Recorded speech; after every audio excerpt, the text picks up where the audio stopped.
What's up, guys? Welcome to another how-to.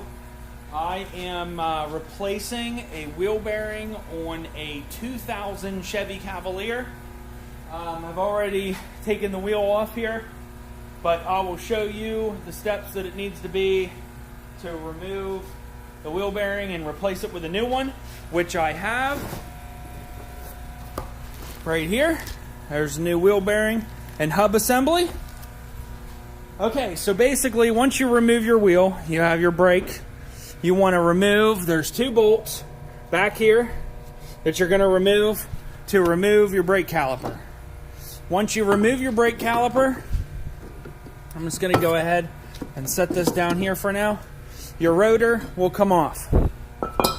Now, here is your wheel bearing. Okay, now on this one there's 3 holes. And what you have to do is you have to line up the biggest hole, because these ones you can't fit a socket through. So you want to take and you want to spin this until it lines up with that star bit back there, that bolt. And then you can take your star bit and it will go through that hole and into your star bit, and you will remove it. So once you remove these 3 right here, you have to remove this nut off the axle. And I'm going to get to that right now. Okay, so now I removed the nut off here, and I took the hammer and I tapped out the axle here so that that's loose. Now I'm going to go ahead and I'm going to remove these 3 bolts here, and then this should come right off. Alrighty, so there we go. Basically, once you take the 3 bolts out, I just kind of tapped it with a hammer and it pulled right out. So I got the new one right here. It came with a new nut.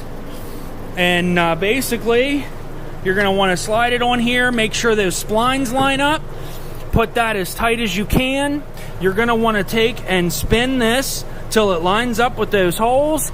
And push that in.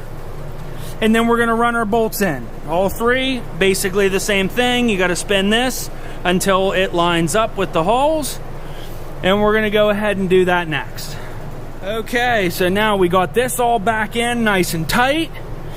And basically all you do, comes with a washer, well, the old washer. Put that on there. I'm going to use the new nut. And we're going to put that on here. And we're going to draw that tight. When you're tightening this up, you need to specify the torque on this. So you need a torque wrench to make sure, because that is going to wear your bearing the fastest if you just tighten this up to whatever you feel like. Or if you don't tighten it up enough, this nut could fall off and you could have a lot of problems. So what you want to do is to figure out the torque spec on your cars. I found this trusty little website. It's called timkininfo.com. You can go to that website, put in your year, make, and model, pull up the wheel bearing assembly, and it'll tell you the torque specs for that vehicle, for the front, for the rear, whatever you're putting this wheel bearing on. But you want to make sure that you get the correct torque spec on that nut. Okay, so there we go. We have that torqued. On this vehicle, it was 144 foot-pounds of torque.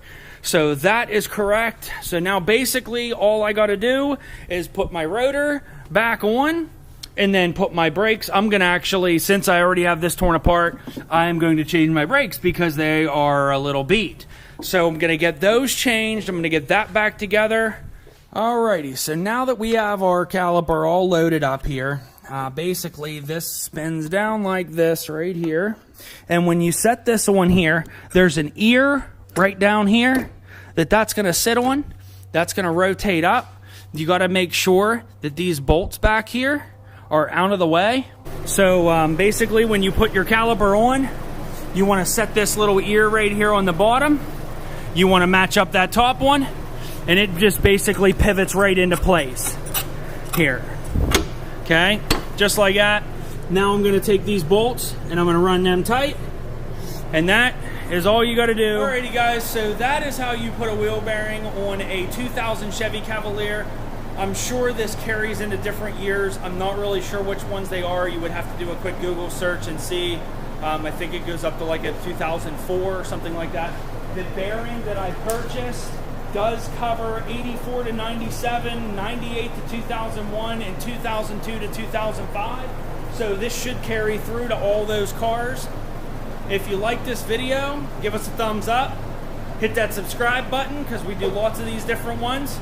And I'll see you in the next one.